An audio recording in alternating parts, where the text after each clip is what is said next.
بخاری میں ایک حدیث ہے کہ ایک صحابی نے عرض کی یا رسول اللہ صلی اللہ علیہ وسلم میری والدہ انتقال کر گئی ہیں اور اگر وہ ان کو موقع ملتا تو وہ کچھ نہ کچھ وصیت کرتی، لیکن موقع نہیں ملا، وہ دنیا سے چلی گئی اور میں اپنی ماں کے لیے کوئی ثواب کے لیے کوئی کام کرنا چاہتا ہوں، ایُّ الصدقۃ افضل، یا رسول اللہ آپ مہربانی کر کے یہ بتا دیں کون سا صدقہ سب سے افضل ہے۔ یعنی یہ ان کا عقیدہ ہے کہ میں صدقہ کروں گا ماں کو ثواب پہنچ جائے گا، لیکن اب یہ نہیں پتا کہ کون سا سب سے افضل ہے، اس لیے کہ افضل اور مفضول کا فیصلہ یہ امتی نہیں کر سکتا، یہ شارع کر سکتا ہے۔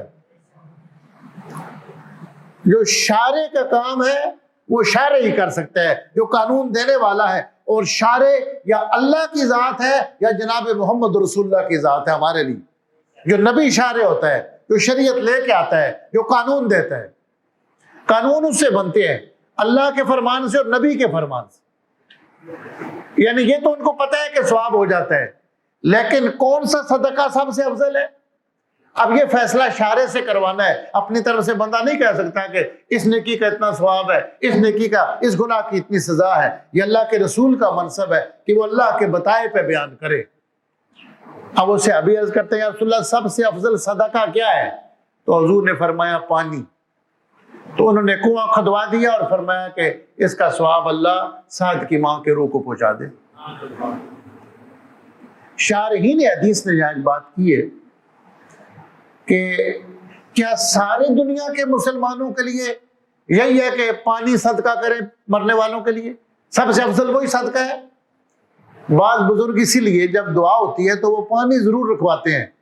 یہ بزرگوں کا طریقہ ہے، جب ختم ہوتا ہے نا وہ ختم میں کہتے ہیں کہ پانی لے آؤ، وہ اس حدیث کی برکت حاصل کرنے کے لیے۔ پانی دعا میں آپ نے دیکھا ہوگا بزرگوں کو کہتے ہیں پانی نہیں ہے لے آؤ گلاس، یہ بزرگوں کا ایک ادراک ہے۔ لیکن شارحین نے حدیث نے ایک بات کی ہے اور اس کو دل، دماغ اور دلیل اس کو قبول کرتی ہے کہ ساری دنیا کے لوگوں کے لیے یہ نہیں ہے کہ پانی سب سے افضل صدقہ ہے۔ فرمایا مدینہ شریف میں پانی کی قلت تھی، دور دور سے لوگ پانی لے کر آتے تھے، وہاں پانی کی ضرورت زیادہ تھی، اور فہم حدیث یہ ہے جس جگہ لوگوں کو جس چیز کی زیادہ ضرورت ہو ان کی اس سے مدد کرنا یہ زیادہ افضل صدقہ ہے۔ جہاں پہ سکول کی ضرورت ہے وہاں سکول بنانا سب سے افضل صدقہ ہے۔ جہاں پہ مسجد کی ضرورت ہے وہاں مسجد بنانا سب سے افضل صدقہ ہے۔ جہاں پہ ڈسپنسری کی ضرورت ہے، ہاسپٹل کی ضرورت ہے، وہاں وہ ادارہ بنانا سب سے بڑا صدقہ ہے۔ اور جہاں راستے کی ضرورت ہے وہاں راستہ دینا سب سے بڑا صدقہ ہے۔ یعنی جو لوگوں کی ضرورت ہو اور جو سب سے زیادہ لوگوں کی ضرورت ہو، جس کی ان کو حاجت ہو، ان کی اس طریقے سے مدد کی جائے۔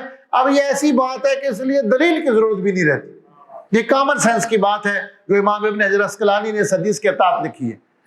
اب یہ دو قسم کی رائے ہو گئی۔ کچھ اہل محبت نے یہ کہا، انہوں نے کہا کہ جیسے حضور نے فرمایا اس کو ایز اٹ از رکھنا ہے، کہ جیسے انہوں نے پانی سب سے افضل صدقہ ہے۔ لیکن جن کو فہم حدیث زیادہ حاصل ہوا انہوں نے کہا نہیں، جہاں جس چیز کی لوگوں کو زیادہ ضرورت ہو وہاں وہ چیز دینا زیادہ افضل اور زیادہ بہتر۔ تو اللہ تعالیٰ ہمیں قرآن مجید کا فہم عطا فرمائے۔ تو قرآن مجید کا جو فہم ہے، فرمایا لِتُبَيِّنَ لِلنَّاسِ، قرآن مجید میں جو چیز کھل کر بیان نہ ہو وہ پیغمبر کی ڈیوٹی ہے کہ اس کو کھول کے بیان کرے۔